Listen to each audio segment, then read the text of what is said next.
नमस्कार, जी बिजनेस में आप सबका स्वागत है। मैं हूं पल्लवी नागपाल शरद। 1 फरवरी को वित्त मंत्री संसद में अंतरिम बजट पेश करेंगे और इस बजट में यह माना जा रहा है कि देश के अन्नदाता यानी कि किसानों पर खास फोकस हो सकता है।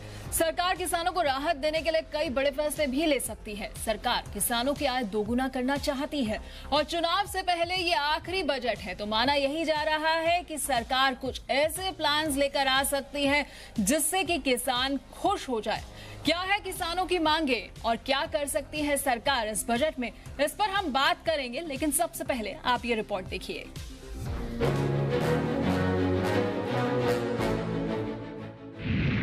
बजट से निकलेगा किसानों की खुशहाली का रास्ता। क्या किसानों के लिए होगा राहत पैकेज का ऐलान? आम चुनाव से पहले मौजूदा सरकार का यह अंतिम बजट है। जाहिर सी बात है कि किसान क्या चाहता है, ये बजट बनाते वक्त वित्त मंत्री के दिमाग में सबसे ऊपर होगा। सरकार कई बार पहले भी कह चुकी है कि वो किसानों की इनकम दोगुना करना चाहती है। इसीलिए इस बार के बजट में ये उम्मीद लगाई जा रही है कि किसानों के लिए विशेष पैकेज का ऐलान हो सकता है, क्योंकि इसमें कोई दो राय नहीं कि देश का अन्नदाता बहुत परेशान है।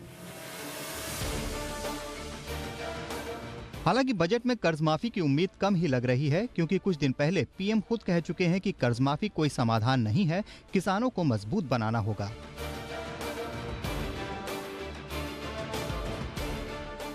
वहीं जानकारों का मानना है कि किसानों की समस्याओं को चुटकी बजाते खत्म नहीं किया जा सकता है, लेकिन उन्हें फौरन राहत देने की जरूरत भी है। माना जा रहा है कि इस बजट में कुछ बड़े ऐलान हो सकते हैं।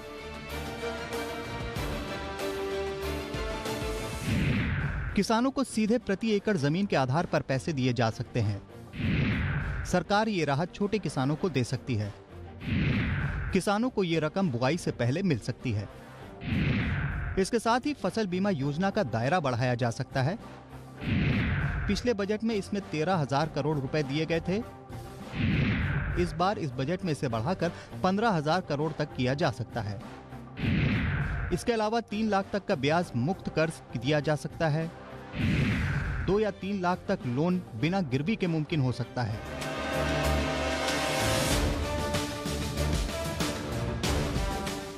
एक्सपर्ट्स का मानना है कि किसानों की हालत सुधरेगी, लेकिन इसके लिए उन्हें फसल का वाजिब दाम मिले, एमएसपी से कम दाम पर फसल ना बिके, जमीन की प्रोडक्टिविटी बढ़ाई जाए, सिंचाई की अच्छी व्यवस्था हो, अच्छी क्वालिटी का बीज कम दाम में मिले, किसानों को पर्याप्त बाजार मिले, खेत के आसपास बाजार बनाए जाएं, स्टोरेज की बेहतर व्यवस्था हो, खरीदार सीधे किसान के संपर्क में आए, आमदनी की स्थायी व्यवस्था हो।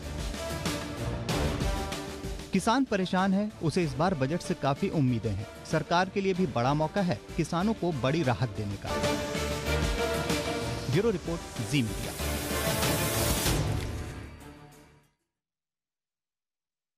तो क्या इस बजट में अन्नदाता के अच्छे दिन आएंगे? बजट में क्या किसानों को एक खास सौगात मिल सकती है? इस पूरे मामले पर आज हम बात करने जा रहे हैं और हमारे साथ खास मेहमान भी जुड़ रहे हैं। हमारे साथ एग्रीकल्चर एक्सपर्ट बीरेन वकील जुड़ रहे हैं। बहुत बहुत स्वागत है बीरेन जी आपका।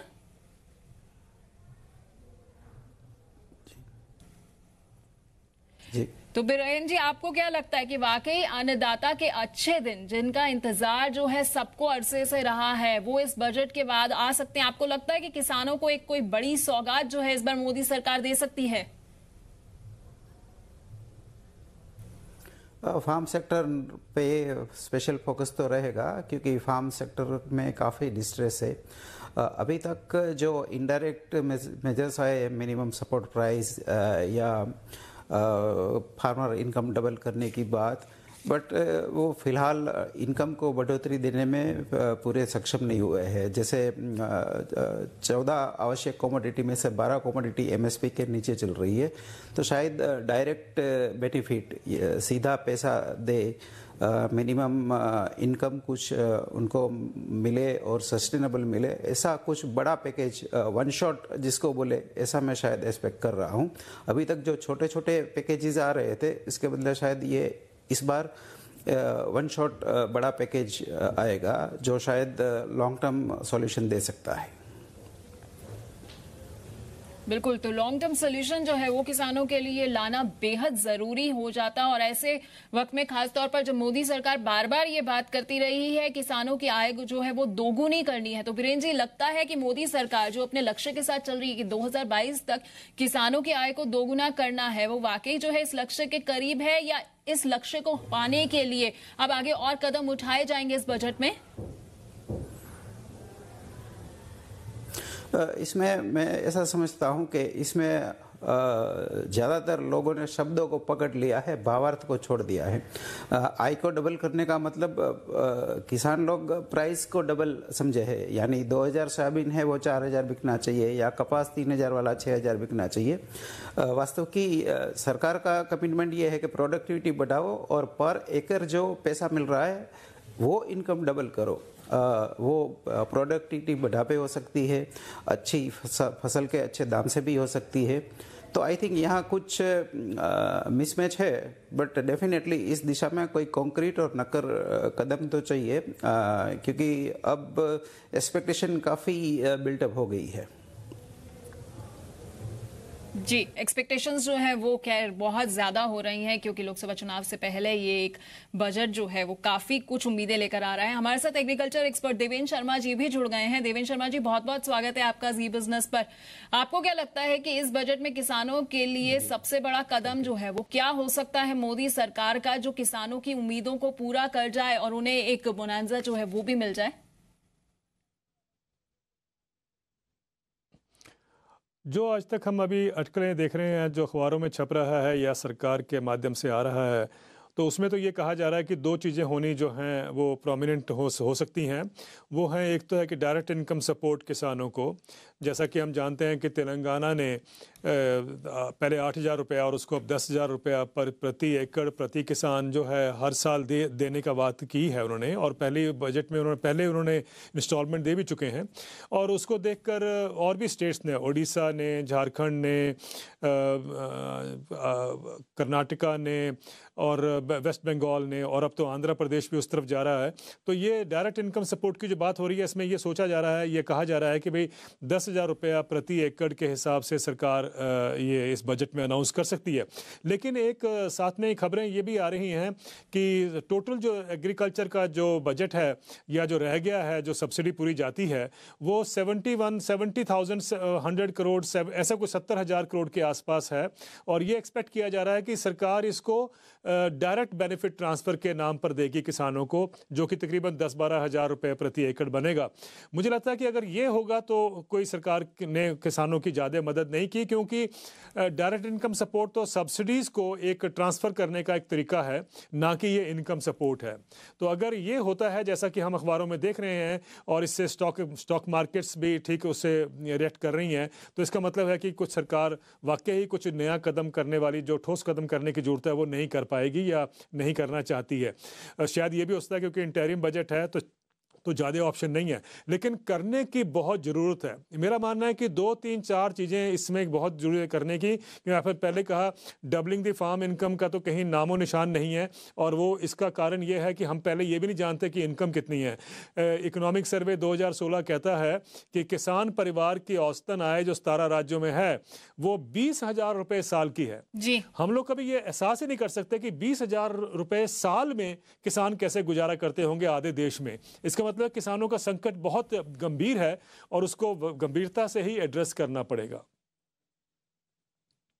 बिल्कुल, वाकई जो ये किसानों का संकट है वो बहुत ज्यादा गंभीर है, और सरकार को जो है गंभीरता से इसके उपाय जो हैं वो भी ढूंढने होंगे। खैर, किसान भाई जो उत्पादन करते हैं उसका पूरा मूल्य जो है उनको मिलना चाहिए, ऐसा वो चाहते हैं। बजट में किसानों के लिए कुछ अच्छे कदम उठाए जाएं जिससे किसानों को सीधा लाभ मिल पाए। जीएसटी होनी ही नहीं चाहिए किसानों पर, यूरिया सस्ता हो और नकली बीज की समस्या दूर हो। पहले किसान खेती से ही पूरा घर चला पाता था, बच्चों को भी पढ़ा लेता था, और अब ऐसा समय आ चुका है कि पेट भरकर खाना भी नहीं खा पा रहा है। तो किसान क्या चाहते हैं ये भी हम आपको दिखाते हैं। कि साणंद एक ऐसा इलाका है जहां आसपास के सैकड़ों गांव है वो कृषि पर निर्भर है, और इस वक्त हम एक लहलहाते खेत पर मौजूद है और मेरे साथ कई सारे किसान हैं जो अपनी बात रखना चाहते हैं। वित्त मंत्री से बजट में कई सारी उनकी डिमांड है। सबसे पहले हमें बताइए बजट को कुछ दिन ही बचे हैं, आपकी प्रमुख मांगे क्या है, क्या चाहते हैं आप वित्त मंत्री से? हम चाहते हैं कि हमारे किसान भाइयों जो पाक उत्पादन करते हैं उसको पूरा भाव मिलना चाहिए। सरकार को विनती है कि कुछ बजट में अच्छा कार्य करे और खेडूतों को अच्छा कोई लाभ दे। जीएसटी तो होनी ही नहीं चाहिए, किसानों पर सब जगह पर लगती है ना, वो होनी ही नहीं चाहिए।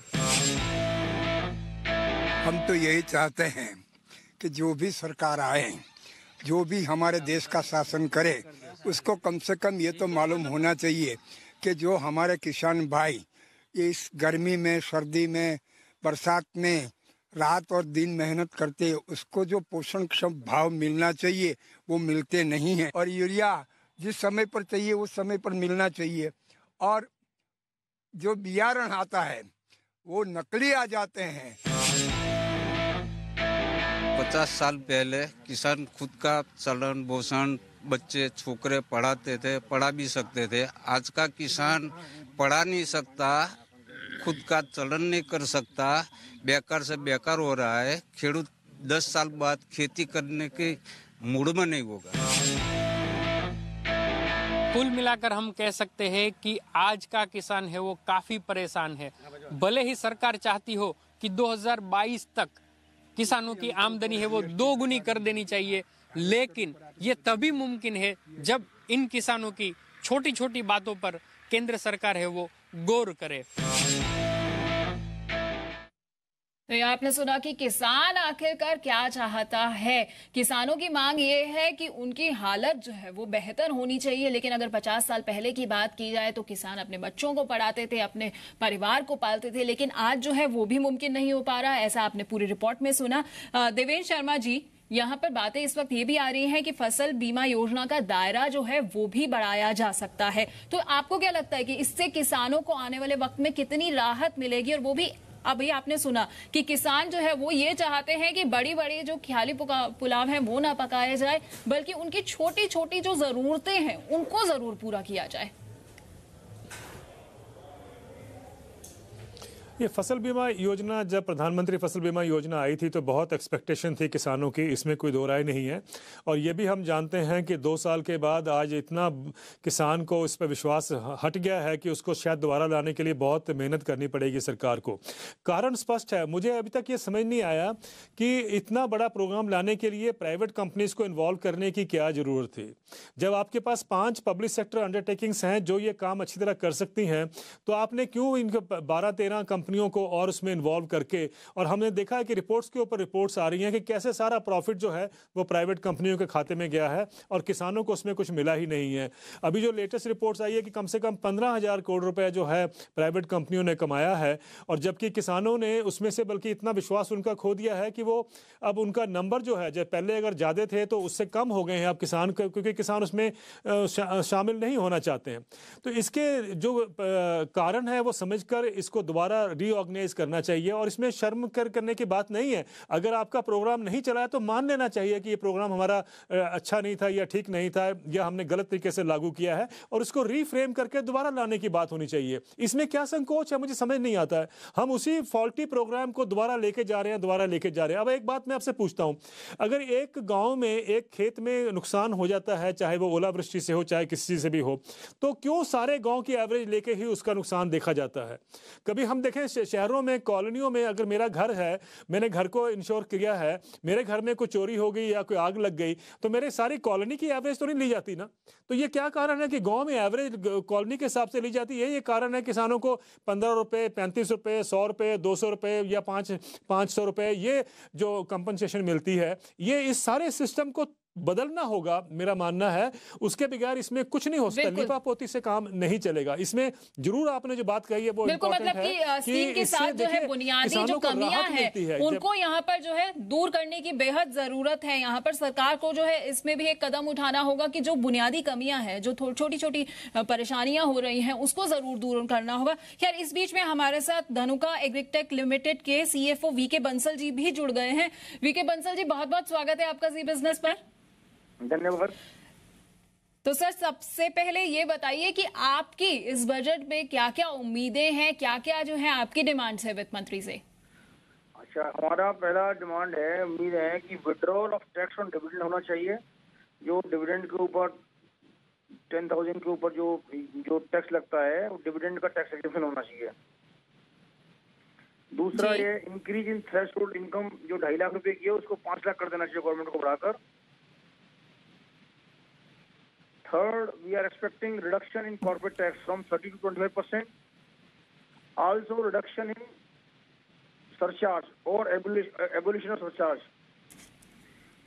We are also expecting reduction of exemption on securities on LTGC. जो लॉन्ग टर्म कैपिटल गेन पर टैक्स है वो एग्जम्प्ट होना चाहिए जो पहले था। बिल्कुल बिल्कुल बिल्कुल, ये तो आपने बहुत अच्छी बात की है, क्योंकि जी बिजनेस की भी मुहिम है कि एलटीसीजी हटाओ। लेकिन अगर हम बात करें एग्रीकल्चर से जुड़ी इंडस्ट्रीज की, तो आपको क्या लगता है कि वित्त मंत्री जो है वो क्या तोहफा दे सकते हैं एग्रीकल्चर से जुड़ी इंडस्ट्रीज को, जिससे किसानों का भी भला हो? वित्त मंत्री दे सकते हैं जो उनके ऊपर जो इंटरेस्ट जो लोन दे रहे हैं, लोन में सब्सिडी बढ़ा सकते हैं। जो किसानों को लोन है उसमें सब्सिडी बढ़ाई जा सकती है जिससे किसानों को एडवांटेज हो। और ये एमएसपी के ऊपर गवर्नमेंट ने काम किया, वो एमएसपी को और बेटर तरीके से इम्प्लीमेंटेशन की बात कर सकते हैं। इसके अलावा हम कॉर्पोरेट सेक्टर की बात करें तो जो ये कैपिटल सब्सिडी जो पहले एग्जेम्प्टेड थी उसको दोबारा एग्जेम्प्ट करना चाहिए, वो बाद में बीच में टैक्सेबल कर दिया था। CSR expenditure to be allowed as business expenditure, जो कंपनियां CSR एक्सपेंडिचर करती हैं it should be allowed as business expenditure. अभी ये टैक्स पेड आइटम में से पैसा खर्च करना पड़ता है, अगर ये CSR को बिजनेस एक्सपेंडिचर अगर अलाउ कर दें उसको काफी बेनिफिट होगा कंपनियों को। बिल्कुल। और अगर से बात की जाए किसानों की समस्या की, चूंकि इस बार ये कहा जा रहा है कि वित्त मंत्री जो है किसानों के लिए भी कुछ बड़े ऐलान कर सकते हैं, तो आपको क्या लगता है कि उनके लिए क्या ऐलान करना जो होगा वो किसानों के लिए फायदेमंद होगा? क्या लगता है आपको कि किसानों की आज के वक्त में सबसे बड़ी समस्या क्या है आखिरकार? सबसे बड़ी समस्या है जो गवर्नमेंट ने एमएसपी डिक्लेयर करना है, इसका execution implementation is very poor. MSP declare कर दिया लेकिन किसान का पैसा बिक नहीं पाता है। तो आज जो किसान की सबसे बड़ी समस्या है, पैदावार का जो मूल्य मिलना चाहिए मिल नहीं पाता है। पिछले बजट में वित्त मंत्री ने कहा कि कम से कम एमएसपी जो उनकी प्रोडक्शन कॉस्ट है उसके 1.5 टाइम्स होगी। एमएसपी जो डिक्लेयर करी उसके बाद ये होता है बाजार में कोई उठाने वाला नहीं है। तो गवर्नमेंट का भी सिस्टम जो है एग्जीक्यूशन में बड़ी कमी है, इसको बहुत बेहतर तरीके से इम्प्लीमेंटेशन की योजना आनी चाहिए जिससे किसान जो इतना पैसा खर्च करता है जब उसका उत्पाद तैयार होता है उसके मूल्य उसको प्रॉपर वैल्यूएशन मिलना चाहिए, प्रॉपर प्राइस मिलना चाहिए। बिल्कुल, ये जो है बहुत बड़ी समस्या है, किसानों को उनकी फसल का जो है वो वाजिब दाम नहीं मिलता है और इस पर जो है वित्त मंत्री को खास तौर पर ध्यान देना चाहिए। बहुत बहुत शुक्रिया वीके बंसल जी हमारे साथ जुड़ने के लिए। तो किसानों की भी मांगे क्या है इस बारे में भी बात करते हैं, ये जानने के लिए इस बार हम पहुंचे उत्तर प्रदेश के शामली में। शामली गन्ना, गेहूं और आलू की खेती के लिए जाना जाता है। वहां के किसानों की क्या मांगे हैं ये जानने की कोशिश की हमारे संवाददाता प्रकाश प्रियदर्शी ने। जी बिजनेस देश के अलग अलग हिस्सों में किसानों के बीच जाकर उनकी समस्याओं को समझने की कोशिश कर रहा है और ये जानने की कोशिश कर रहा है कि आखिर इस बजट से उनकी कितनी उम्मीदें हैं और क्या डिमांड करते हैं। यहाँ पे किसानों की क्या समस्या है। बजट कुछ दिनों में बजट पेश किया जाना है और माना ये जा रहा है कि काफी अहम बजट होगा। हालांकि ये अंतरिम बजट है, कुछ महीनों में चुनाव भी हैं, लेकिन क्या उम्मीदें आपको है इस बजट से? सबसे ज़्यादा उम्मीद तो हमको जो है इसकी है, हमारा जो पेमेंट है गन्ने का उस समय पे भुगतान उसका हो जाए।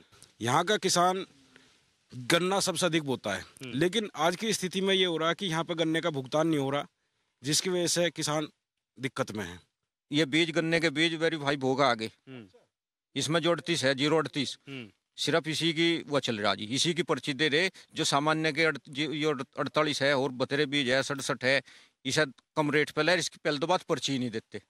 ये समस्या है। पहली समस्या तो ये कि जो सरकार ने जो रेट तय किए उस रेट से कम पे खरीद हो रही है, एक बड़ी समस्या है। जी आप बताएं।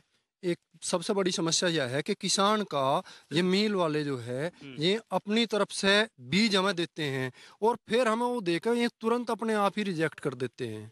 अच्छा, महाराज जो है सही रेट पर उसे नहीं ले पाते। और दूसरी बात, हमें जिस बजट में बजट बनाया जावे उस समय पे कृषि बजट में हमें दिया जावे कि लागत का जो मूल्य हमें 1.5 गुना, जैसे कि अब क्या बताया गया कि 1.5 गुना, उसमें किसान की जमीन का किराया और उसकी मजदूरी, ये सब कुछ जोड़ के उसमें वो करा जावे। ये किसानों की समस्या है और ये समस्या नई नहीं है, समाधान नया होना चाहिए। सरकार ने कोशिश किए हैं, लेकिन जो स्कीम्स लागू किए गए, इसके अलावा जो एमएसपी में बढ़ोतरी का फैसला किया गया, ग्राउंड जीरो पर उसका बहुत ज़्यादा असर नहीं दिख रहा है। लोगों की शिकायतें अभी भी बनी हुई है। बिल्कुल, ये तो सही कहा प्रकाश ने कि समस्या जो है वो किसानों की नई नहीं है, लेकिन समाधान जो है वो जरूर नया होना चाहिए। बीरेन वकील जी, यहाँ पर जो बार बार किसानों की समस्या जो है एमएसपी की, उन्हें बार बार यही शिकायत रहती है कि फसलों का जो वाजिब दाम है वो उन्हें नहीं मिल पाता है। तो सरकार इस समस्या को आखिरकार दूर कैसे कर सकती है? वित्त मंत्री इस बजट में क्या कर सकते हैं? देखिए, एमएसपी का जो प्रॉब्लम है बहुत सालों से चलता आ रहा है, ये हम सब जानते हैं। माहौल है।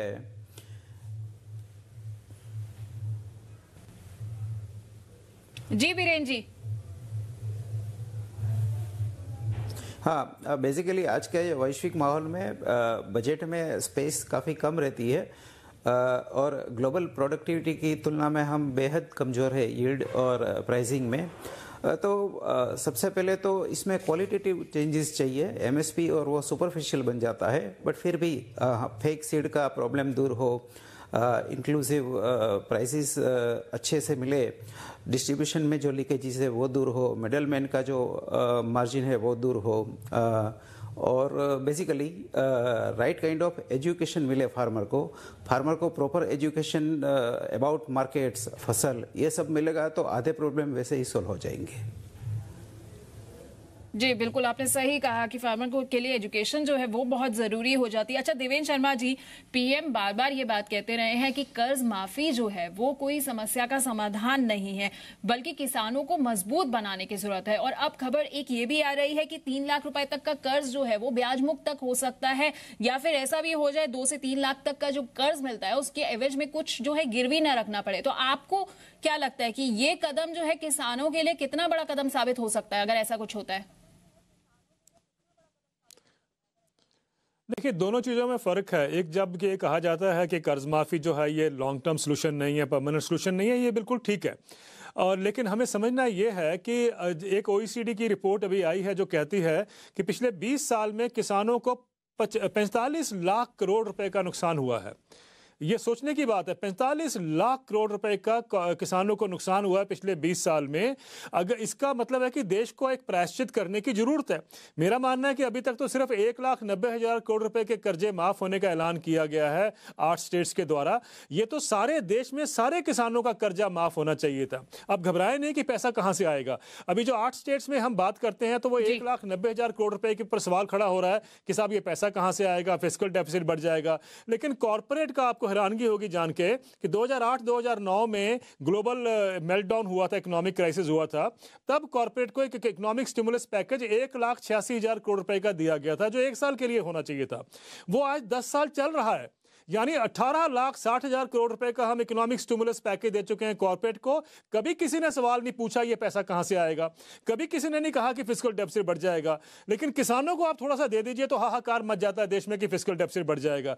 ये एक सोचा समझा नैरेटिव बनाया जाता है कि जैसे लगता है कि देश के किसान जो हैं वो देश के ऊपर भार हैं। ये हमें इसको हटाना है, इस इमेज को हटाना है। और ये अच्छा होगा कि इस सरकार जो है अभी बजट में ऐसे कुछ ऐलान करे जिससे नजर आए कि वाकई ही वो किसानों के प्रति जो है बड़ी सिंसियर है कि वो उनको कुछ मदद करना चाहती है।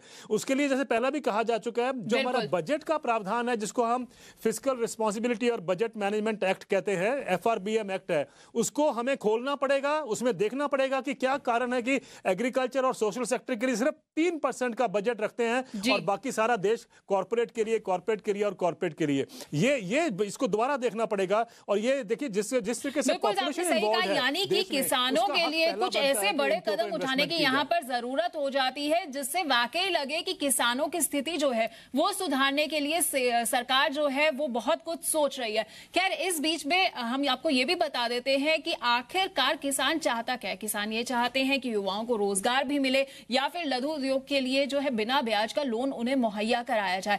कर्ज माफी नहीं चाहते किसान, बल्कि किसान ये चाहते हैं कि उन्हें सशक्त बना दिया जाए। देखिए हमारे संवाददाता समीर दीक्षित की रिपोर्ट। क्या है किसानों के मन की बात? क्या वो चाहते हैं मोदी सरकार से? अंतिम बजट में उनकी क्या इच्छाएं हैं जो उन्हें लगता है कि अगर पूरी होंगी तो किसान भी खुश होगा, देश भी तरक्की करेगा? इन तमाम मुद्दों पे हम बात करेंगे, किसानों के मन की बात जानेंगे। और इसलिए एक गांव में हम मौजूद हैं। सबसे पहले चौधरी साहब आपसे शुरुआत करना चाहूँगा। ये जो आने वाला बजट है इसमें किसानों पे बड़ा फोकस है, किसानों से बड़ी उम्मीदें जताई जा रही हैं। आपको क्या लगता है कि बजट में क्या होना चाहिए कि आप भी खुश रहें और सरकार को भी बड़ा फायदा मिल जाए?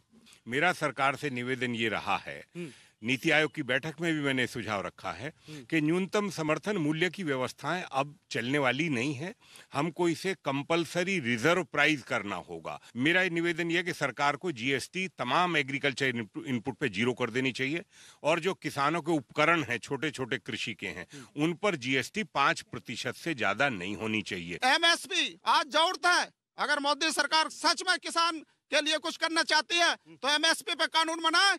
हमें ना तो ऋण माफ करवाना चाह रहे, ना कुछ चाह रहे। हमें तो जो हमारे कच्चे और पक्के माल की वो है मूल्य, उसका डिफरेंस खत्म होना चाहिए। किसान अपने आप खुद स्वतः ही खुशहाल हो जाएगा। आपको क्या? तो बिल्कुल किसान जो है वो भारत का आज यही चाहता है कि उसका हक जो है वो उसे मिलना चाहिए, उसका फसलों का सही दाम जो है वो जरूर उसे मिलना चाहिए। और सबसे बड़ा जो तोहफा वित्त मंत्री उन्हें दे सकते हैं वो यही दे सकते हैं। बहुत बहुत शुक्रिया देवेंद्र शर्मा जी और बीरेन वकील जी आपका हमारे साथ जुड़ने के लिए। तो किसान जो है वो कर्ज माफी नहीं चाहता है, लेकिन किसान ये चाहता है कि वित्त मंत्री कुछ ऐसे ऐलान कर दे जिससे वो सशक्त हो जाए। तो आज की खास पेशकश में इतना ही, लेकिन जी बिजनेस पर खबरों का सिलसिला जारी रहेगा।